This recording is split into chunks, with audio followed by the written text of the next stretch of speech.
Welkom, mijn naam is Jeroen Selfst.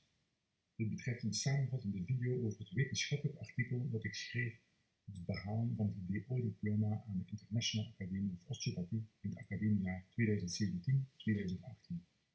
Mijn promotor is Patrick Rodriguez. Het thema is het zelfgenezend vermogen, een divergerende blik vanuit een osteopatische visie. Er wordt gestart in deze literatuurstudie vanuit een osteopathische visie over het zelfgenezend vermogen. Er wordt ook vanuit andere visies gekeken. Daaruit volgt een conclusie over het zelfgenezend vermogen om toe te passen in de osteopathische praxis. Deze studie omvat literatuur uit de osteopathie, klassieke geneeskunde, psychologie, celbiologie, epigenetica, energetische geneeskunde en Tibetaans boeddhisme. Belangrijke pioniers in hun vakgebied komen aan bod. Grady, wetenschappelijk onderzoeker bij Harvard. Rinpoche, Tibetaanse lama opgeleid door de Dalai Lama. Wim Hof, ook gekend als de Iceman. Celbioloog Lipton en Rankin, huisarts en auteur van de bestseller Mind over Medicine. Is het mogelijk dat een necrotisch been volledig kan herstellen aan de hand van meditatie, zelfs als nervenchirurgen als enige optie amputatie zien?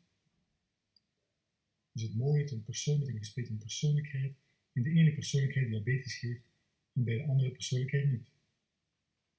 Is het mogelijk dat patiënten met osteoartritis in de knie na een placebo-operatie een even goede functieverbetering hebben in vergelijking tot de groep patiënten die wel de effectieve operatie ondergingen en over een periode van 2 jaar na de operatie gemiddeld minder pijn ervaren? Het antwoord is ja. Hoe kan de bothaargroei gestimuleerd worden wanneer dit niet meer mogelijk geacht wordt in de klassieke geneeskunde? Hoe kunnen fysiologie en bloedwaarden zomaar veranderen bij het wisselen van persoonlijkheid?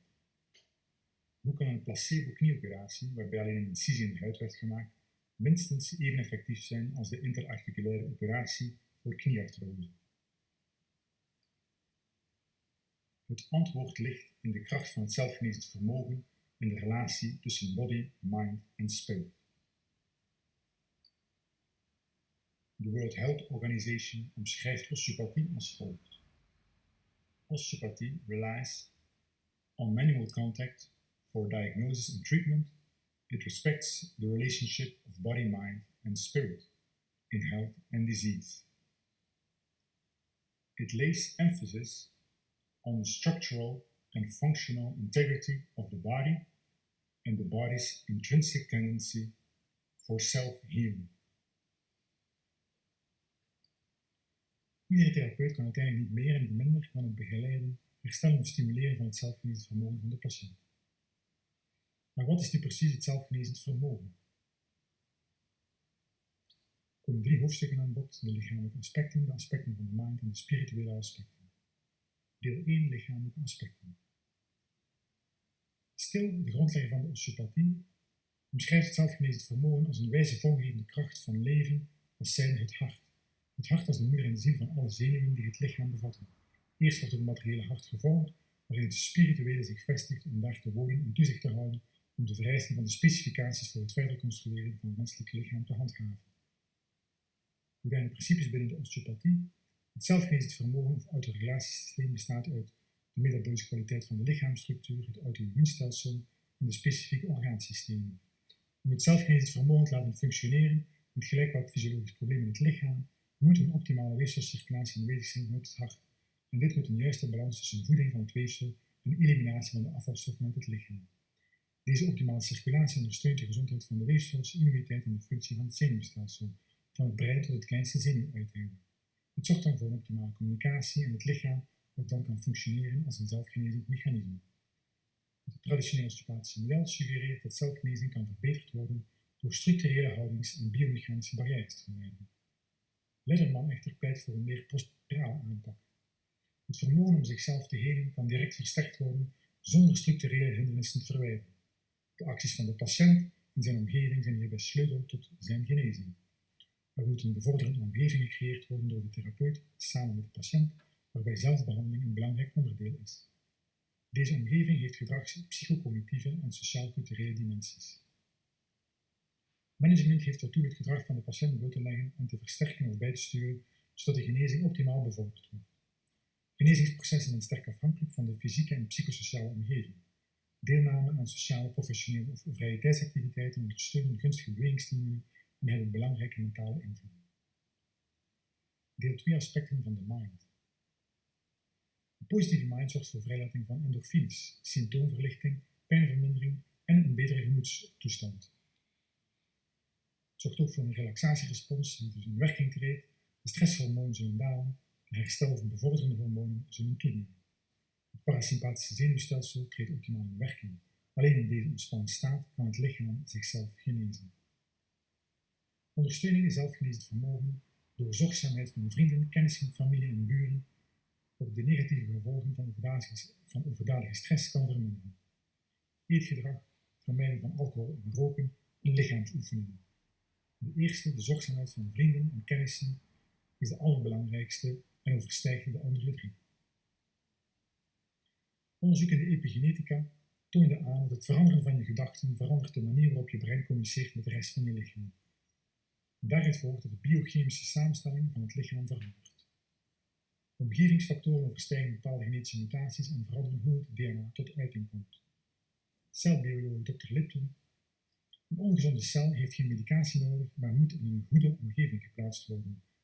En dan geneest deze cel vanzelf. De mind doet de interpretatie van de omgevingsfactoren. Als deze wordt ervaren als positief, produceert het brein stoffen die het lichaam in een staat van fysiologische ontspannenheid brengt, voornamelijk gecontroleerd door het parasympathische zenuwstelsel. Wordt het als negatief ervaren, dan wordt het gezien als een bedreiging voor het lichaam. Het brein gaat stoffen produceren die de stressreactie in gang zetten en het lichaam is niet meer in staat tot celregeneratie en zelfgenezing. Perceptie van de omgeving door de mind geeft uiting aan de biologie van het lichaam. Deel 3. Spirituele aspecten. Wetenschappelijk onderzoek naar intuïtie en de samenwerking tussen het hart en het brein stelde vast dat zowel het hart als het brein een toekomstige gebeurtenis kan aanvoelen en begrijpen. Het toont ook aan dat het hart deze intuïtieve informatie eerder ontvangt dan het brein. Op deze diagram zien we uitslagen van het wetenschappelijk onderzoek gedaan door McCarthy, waarbij de reactie van het hart en het brein werd gemeten. Aan de proefpersonen werden een reeks foto's getoond met telkens een pauze ertussen. De foto was hetzij een ontspannen beeld, hetzij een stressverwekkend beeld. De volgorde van de beelden werd at random door de computer gekozen. Er zijn duidelijke reacties te zien voordat het effectieve beeld werd getoond. Het hart toont een shift in het diagram op 4,8 seconden, voordat de foto werd getoond. Zie pijltje 1. Het brein toont een shift in het diagram op 3,5 seconden. Zie pijltje 2. De deacceleratie van het hart wordt meestal geïnterpreteerd als een toename van parasympathische impulsen vanuit het brein. Maar het is meer waarschijnlijk dat de deacceleratie een oorsprong heeft in het hart zelf, dat de verandering in het brein te wijten is aan vagale afferente signalen vanuit het hart. Dit wordt ondersteund door onderzoek in de neurocardiologie, waar is vastgesteld dat het hart een sensorieel orgaan is en een centrum is voor het verwerken van informatie met een sterk uitgebouwd intrinsiek zenuwstelsel, met de mogelijkheid tot leren, herinneren en het maken van functionele beslissingen los van het brein. Er is aangetoond dat afferente input vanuit het hart niet alleen zorgt voor homeostase in het cardiovasculaire systeem via interactie met de hersenstam, maar eveneens activiteit in de subcorticale en corticale hersengebieden moduleert in emotionele processen en perceptie. Verder wetenschappelijk onderzoek toont aan dat de mogelijkheid om informatie te verwerken van toekomstige gebeurtenissen waarschijnlijk te wijten is aan niet-lokale communicatie via coherente oscillaties in het energetisch veld dat alles verbindt in het universum. Wetenschappers zijn ervan overtuigd dat herinneringen bewaard worden als een energiepatroon en opgeslagen zijn in de cellen over het gehele lichaam en niet alleen in het brein. Alle informatie, alles wat we ooit meemaken, wordt omgezet in cellulaire herinneringen waarvan het grootste deel onbewust is. Ook stress wordt hierin opgeslagen om zo komende vergelijkbare stresssituaties in de toekomst te kunnen ontwijken. Het controlecentrum voor het herstel in het lichaam ligt in deze cellulaire herinneringen. Chronische klachten ontstaan dan ook door het onderdrukken van deze destructieve cellulaire herinneringen. De sleutel tot zelfgenezing ligt volgens Lloyd in het veranderen van het energiepatroon van destructieve cellulaire herinneringen in een gezond energiepatroon. De destructieve gevoelens overtuigingen, houdingen en gedachten kunnen oplossen, omschreven door Lloyd als hartzaken, kunnen we min of meer alle lichamelijke en emotionele problemen oplossen. Rinpoche, lama van het Tibetaans boeddhisme, genas zijn necrotische been aan de hand van verschillende meditatietechnieken. Hij bracht zijn lichaam in een staat van vrede en innerlijke vreugde, waarbij meditatie op compassie de meest krachtige vorm is om het zelfgenezend vermogen te stimuleren. Meditatie op compassie, een meditatietechniek welke de hartenergie opent en helpt om iemand vanuit een oordeel naar zorgzaamheid te bewegen en vanuit isolatie naar verbondenheid te bewegen. Het lichaam komt in een optimale staat voor het immuunsysteem waarbij de witte bloedcellen sterk vermenigvuldigen. Sleutel tot het begrijpen van de intuïtie, het diepe begrip van zichzelf en anderen en dus een juiste perceptie van de omgevingsfactoren door de mind, bestaat uit het begrip dat alles met elkaar verbonden is. Alles is één geheel. Niets bestaat onafhankelijk. In tegenstelling tot de normale perceptie van de realiteit, dat een zelf voorstelt wat geïsoleerd is van het geheel. Een zelf dat onterecht gezien wordt als autonoom. Veel mensen lijden aan een soort van gespletenheid, niet begrijpend dat hun uiterlijke wereld en innerlijke wereld tegelijk geboren zijn. Het universele leven komt tot leven in ieders zijn. Verder wetenschappelijk onderzoek over meditatie toont een verhoogd positief zelfbeeld, meer zelfvertrouwen, betere zelfkennis, veranderingen in de hersenstructuur, veranderingen in de activatiepatronen van de hersenen, dat het autonome zenuwstelsel willekeurig kan gereguleerd worden door controle van het cardiovasculaire systeem en de thermoregulatie. Binnen de beperkingen van het fysieke lichaam is er een immaterieel bewust lichaam verbonden met diepe niveaus van de mind. Meditatie bestaat uit het identificeren van deze steeds subtielere niveaus om zo te begrijpen wie je bent en wie je kunt worden. Het begrijpen van de ware natuur van de mind zorgt voor eenwording, wat leidt tot het verdwijnen van negatieve emoties en dus leidt tot zelfgenezing. Het lichaam geneest niet dankzij het lichaam geneest dankzij de mind. Conclusie: toepassing op de osteopatische praxis. Het zelfgenezend vermogen is dus een kracht vanuit het hart, vanuit een diepe subtiele alwetendheid en de intuïtie, welke de persoonlijke weg kan tonen naar gezondheid. Door het aanpakken van hartzaken, of het inzien dat er een verkeerde perceptie in de mind is, die vaak onbewust is gebeurd, wordt de stress van het cellulaire geheugen gehaald. Het hart komt meer open, het brein wordt meer helder en kan zo via een release van hormonen, neuropeptiden, growth factors enzovoort een constructieve interne communicatie met het lichaam aangaan. Optimalisering van interne communicatie door de osteopaat gebeurt via osteopathische technieken die zorgen voor een goede metabolische kwaliteit van de lichaamsstructuur en een goed functionerend auto-immuunstelsel met specifieke orgaansystemen. Advies geven en te leren luisteren naar de innerlijke stem of de intuïtie die via het hart en het brein met het lichaam communiceert, wat de persoonlijke weg kan tonen naar gezondheid. Hierbij zijn contact met de natuur en meditatie krachtige hulpmiddelen. Aanreiken en aanleren van meditatietechnieken.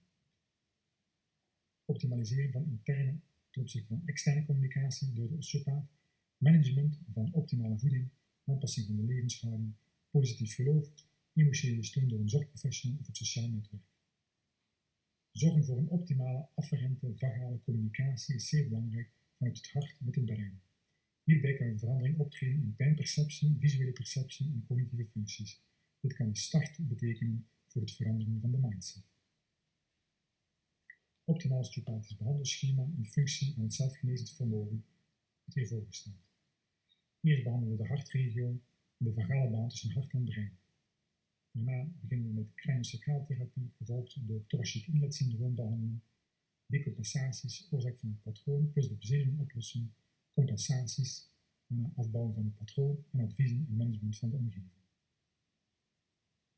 Belangrijk om te weten voor de patiënt: bewust worden dat het lichaam en de mind een zelfgenezend vermogen heeft, dat de hulpverlener een ondersteunende rol speelt en dat het lichaam zichzelf kan genezen, dat de mind een perceptie doet en deze reflecteert in het lichaam en de mind in een optimale omgeving gebracht moeten worden en dat het lichaam aangeeft dat er een onbewust proces bewust moet worden opgelost om terug tot verbondenheid te komen door communicatie tussen de uiterlijke en de innerlijke wereld. En dat zo het zelfgenezend vermogen gestimuleerd wordt om tot gezondheid te komen. Zo, dit was het. Dankjewel voor het kijken. Hopelijk hielp ik je hiermee op weg tot een beter begrip van het zelfgenezend vermogen. En kan deze studie een steentje bijdragen in jouw ontwikkeling tot een betere therapeut of voor jou een weg tonen naar optimale gezondheid.